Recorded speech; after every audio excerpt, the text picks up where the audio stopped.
Kash Patel, who is wildly accomplished chief of staff to the Department of Defense, where his responsibilities including implementing the Secretary of Defense mission involving 3 million plus employees, blah blah blah. He went from the Pentagon to serving with Donald Trump. He became the DNI, the Director of National Intelligence. You were the you were the acting DNI, I believe, for a very long time. And of course, they tried to destroy his life. Kash Patel joins us now. Hello, Kash. How are you? Yeah, great to be with you, Glenn. Thank you. All right. I wanted to talk about what just came out with Molly Hemingway this weekend, where we now know that the January 6th committee had testimony from you and several others on what actually happened in the White House on the days leading up to January 6th, where Trump was calling for 10,000 troops to be on the street because he felt that the left was going to act up and actually hurt the people that were coming for these rallies. But they wouldn't do anything about it. They would not take him up on it at all. And that's now proven, and they knew that, but they kept that away from the official report.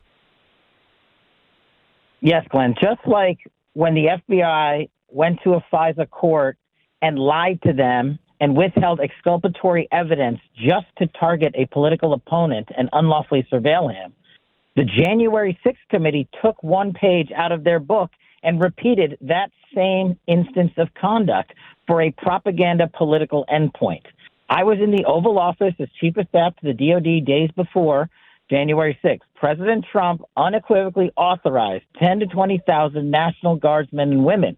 And why is that important, Glenn? Because only the president can make that authorization. But he is not allowed under the Constitution to deploy the order the deployment, of the National Guard. So what do? We dispatch senior DOD officials to Mayor Bowser, who's in charge of D.C., and the Capitol Police, who are in charge of the Capitol, and reported to Nancy Pelosi at that time. And they, in writing, rejected the use of additional National Guard. Not Donald Trump. They did that. And now we find out 2 years after I testified to the Jan 6 committee demanding a public hearing, and they failed to release my transcript for almost 2 years. A year and a half after that, they released the transcript of Tony Ornato, a career apolitical Secret Service officer assigned to the White House for presidential protection. And what does his transcript say?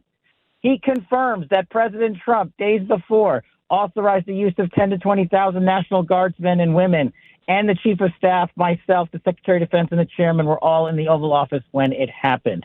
This is the exculpatory evidence that Liz Cheney and company have buried for 2 years to achieve a political gain.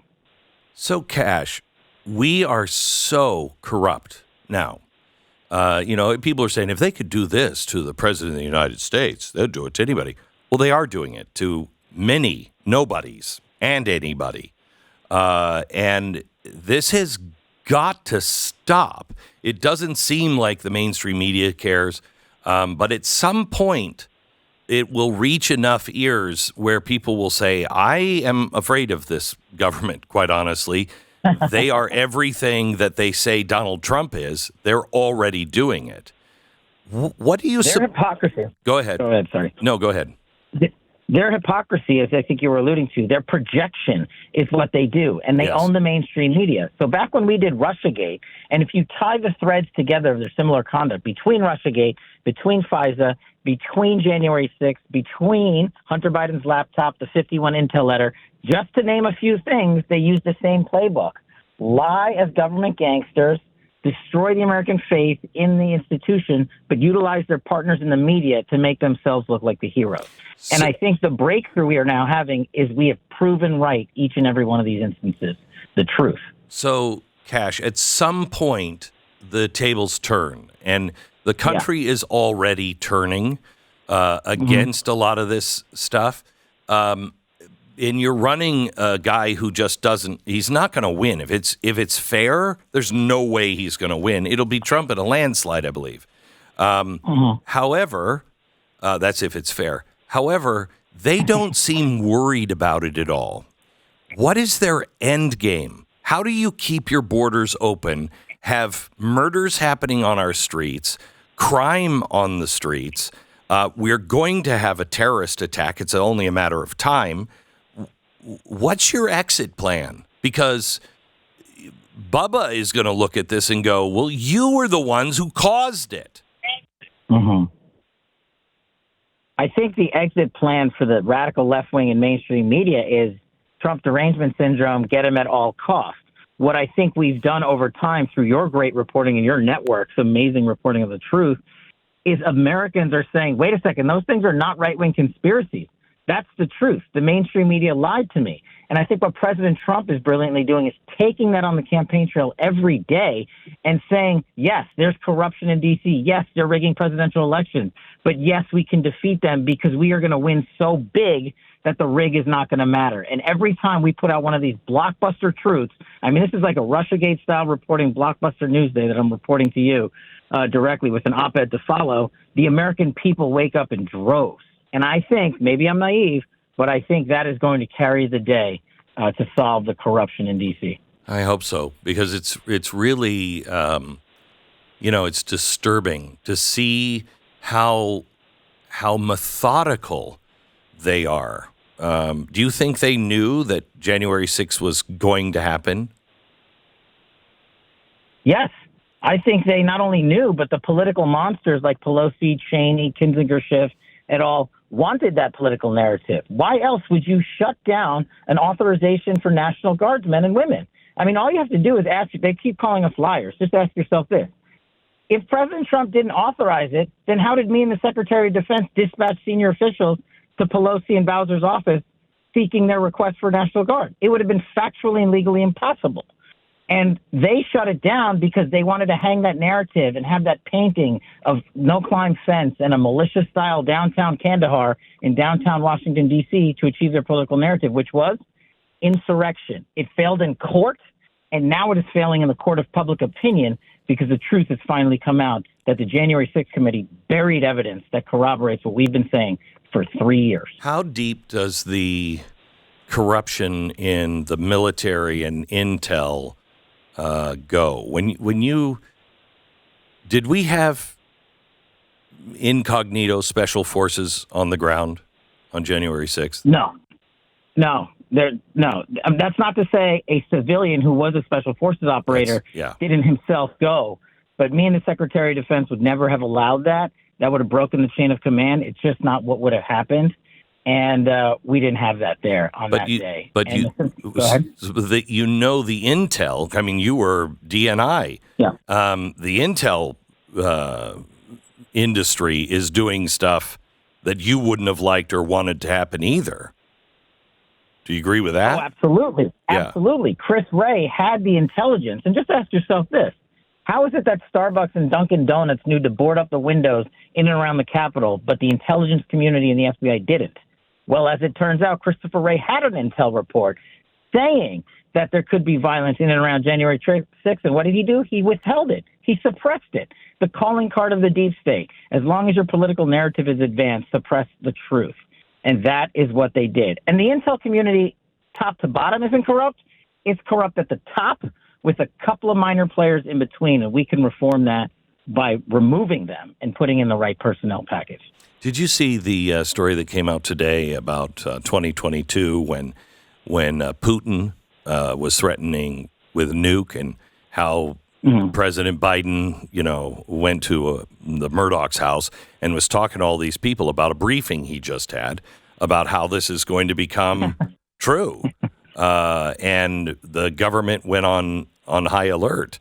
Does the government have a responsibility when it's Cuban Missile Crisis kind of crisis to come on television like Kennedy did and explain what's happening? They do. And a commander-in-chief with all his faculties should do that. But Joe Biden is not that commander-in-chief. I don't want him anywhere near a television set because every time he does, he exposes the United States to another national security attack, be it cyber or otherwise, because they put on blast the ineffectiveness and ineptitude of our commander-in-chief. And right now, we don't need any more of that. As somebody who's been around the military and in intel for a very long time, what did you make of the opening of his speech on Thursday, where his number one priority, right out, I mean, didn't even say the State of the Union is strong or anything. He just went right into, we're at war inside and outside of our country, and we must fight it. What do you think he was signaling? He was speaking to the defense industrial complex that owns the swamp.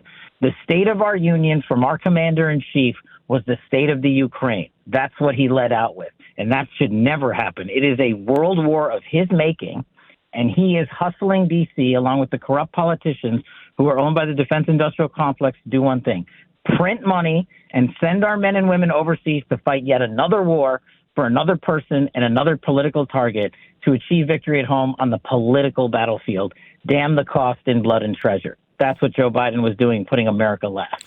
And when he talked about Israel, I don't know if you saw the report again that came out today about Joe Biden saying, I'm going to have a come to Jesus meeting with Bibi Netanyahu, which is kind of an awkward sentence to say, but said that, which, Bibi has responded with, I have my own red lines.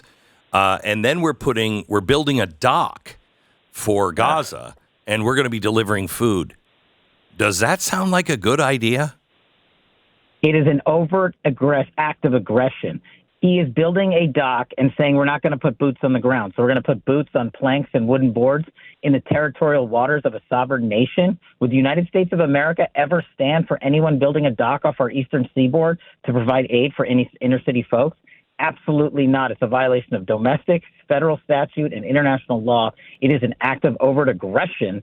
And the Israelis and the people in Gaza equally are going to be offended and probably take action against it, which is going to harm American men and women in uniform. And what would we do in response with this commander-in-chief?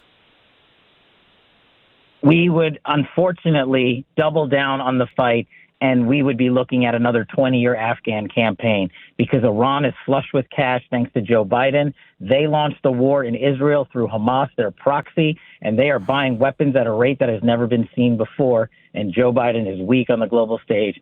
All he can do is send men and women to die. So far, 5 American service members killed in that region under his watch, and now he's building a flotilla off the coastline of a world war. Only bad things can happen with Joe Biden at the helm. I know people have said this since I was a kid. This is the most important election of our lifetime, blah, blah, blah. But lately it has gotten to be more and more important. And I honestly feel we're at a place that this may be the last election in America if things don't go right and people don't stay calm and everything else. Do you think that's hyperbole? No, we are at an inflection point because for the first time in forever, it's national security, national security, national security. And America has seen the cost at our border, the cost overseas in the Ukraine and Israel wars, the cost in terms of the CCP in Russia and al-Qaeda on the rise. They have seen Joe Biden politicize intelligence, the Department of Defense and law enforcement, create a 2-tier system of justice to prosecute political targets, and they have seen a total weaponization of our government. And that's why we are at an inflection point come this election. America is seeing that Donald Trump, in my opinion, must be the commander-in-chief to guide us through all of what we just talked about successfully. Kash, thank you so much. Kash Patel.